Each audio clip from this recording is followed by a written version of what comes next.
মহামান্য বিচারপতি অমৃতা সিনহা রাজ্য সরকার যে গ্রুপ সি এবং গ্রুপ ডি কর্মচারীদের যে ভাতা ইন্টারিম রিলিফ হিসেবে দিতে চেয়েছিলেন সেটি অন্তর্বর্তীকালীন স্থগিতাদেশ দিয়েছেন এবং 26শে সেপ্টেম্বর পর্যন্ত সেই স্থগিতাদেশ দিয়েছেন।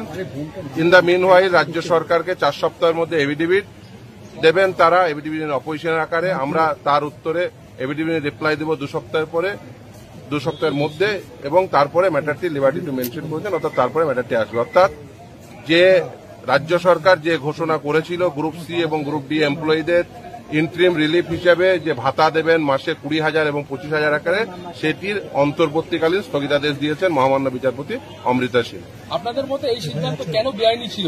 দেখুন, তার কারণ এই যে গ্রুপ সি এবং গ্রুপ ডি যে নিয়োগ হয়েছিল বিভিন্ন স্কুলগুলোতে রাজ্যের, সেই স্কুলগুলোতে নিয়োগের ক্ষেত্রে পর্বত প্রমাণ দুর্নীতি হয়েছিল বলেই সেটি কিন্তু মহামান্য সুপ্রিম কোর্ট সেটি বাতিল করেছিল।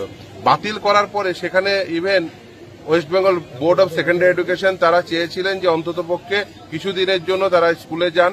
সেক্ষেত্রেও সুপ্রিম কোর্ট বলেছিলেন যে না, তারা স্কুলে যেতে পারবেন না, তার কারণ এই গ্রুপ সি এবং গ্রুপ ডি নিয়োগের ক্ষেত্রে সর্বোচ্চ পরিমাণ দুর্নীতি হয়েছে এবং এই দুর্নীতির পরিমাণ অনেক বেশি। যারা সাদা খাতা জমা দিয়ে গ্রুপ সি এবং গ্রুপ ডি এমপ্লয়ি হিসেবে ঢুকলেন তাদের কাছ থেকে টাকা আদায় করার, অর্থাৎ মাইনে হিসেবে যে টাকাগুলো পেয়েছিলেন সেই টাকাগুলো ফেরত দেওয়ার নির্দেশ ছিল। এতদ সত্ত্বেও তারা টাকা ফেরত দেওয়ার বদলে, রাজ্য সরকার টাকা ফেরত নেওয়ার বদলে মাসে মাসে তাদেরকে ইন্টারিম রিলিফ হিসাবে 20,000 এবং 25,000 দেওয়ার বন্দোবস্ত করেছিলেন। এটা একেবারেই যায় না। আমাদের বক্তব্য খুব পরিষ্কার ছিল যে আমরা বঞ্চিত চাকরি প্রার্থী, আমাদের ওয়েটিং লিস্টে নাম ছিল, আমরা বঞ্চিত হলাম, আমরা আবার ফার্দার বঞ্চিত হব। যদি ভাতা দিতেই হয় তাহলে 31 লক্ষ ক্যান্ডিডেটকে কেন নয়, ভাতা দিলে প্রত্যেককে দাও, না হলে ওই সাদা খাতার যে জমা দিয়ে যারা শিক্ষকতা পেল বা শিক্ষাকর্মী হলো, এক্ষেত্রে ডিসিশনটা ছিল শিক্ষাকর্মীদের জন্য, সাদা খাতা জমা দিয়ে যারা group C group D employee হলো তাদেরকে কেন টাকা দেওয়া হবে বলে আজকে সেই আর্গুমেন্টের উপর ভিত্তি করে আপনারা শুনেছেন সেই আর্গুমেন্ট হয়েছে।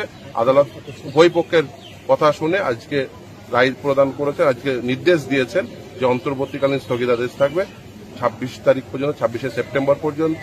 4 সপ্তাহের মধ্যে রাজ্য সরকার এফিডেভিট দেবে, তার রিপ্লাই আমরা 2 সপ্তাহের মধ্যে এফিডেভিট দেবো, তারপরে ম্যাটারটি আবার শুনানির জন্য অভিযোগ এটা ছিল যে দুর্নীতির পাশে দাঁড়াবার জন্য সরকার এই পদক্ষেপ করছে।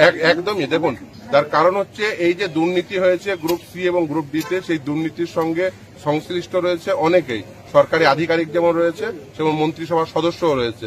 যারা দুর্নীতির সঙ্গে যুক্ত সেই সমস্ত ব্যক্তিদের কাছ থেকে টাকা আদায় করার নির্দেশ ছিল।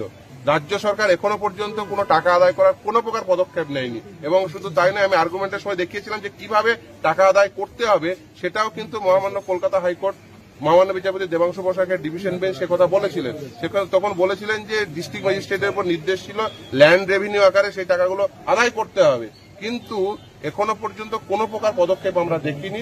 উল্টে তাদেরকেই টাকা দেওয়ার বন্দোবস্ত করা হচ্ছে, যেটা কোনোভাবেই কাঙ্ক্ষিত নয়, যেটা দেওয়া যায় না। তার কারণ এই টাকা হলো জনগণের টাকা, জনগণের কাছ থেকে কর হিসেবে যে টাকা পান রাজ্য সরকার, সেই টাকা এইভাবে অপব্যবহার করতে পারে না। আসলে এটা ছিল যে ওদেরকে এই টাকা দিয়ে ওদের মুখ বন্ধ করতে চাইছেন। তার কারণ সিবিআই এর উপর একটি নির্দেশ ছিল, সিবিআই এর উপর নির্দেশ ছিল যারা এই দুর্নীতির সঙ্গে যুক্ত, বিশেষ করে এই সাদা খাতা জমা দিয়ে যারা পেয়েছেন, এক্সপায়ারি অফ দ্য প্যানেলে যারা পেয়েছেন, তাদেরকে প্রয়োজনে সিবিআই কাস্টোডিয়াল ইন্ট্রোগেশন করতে পারে।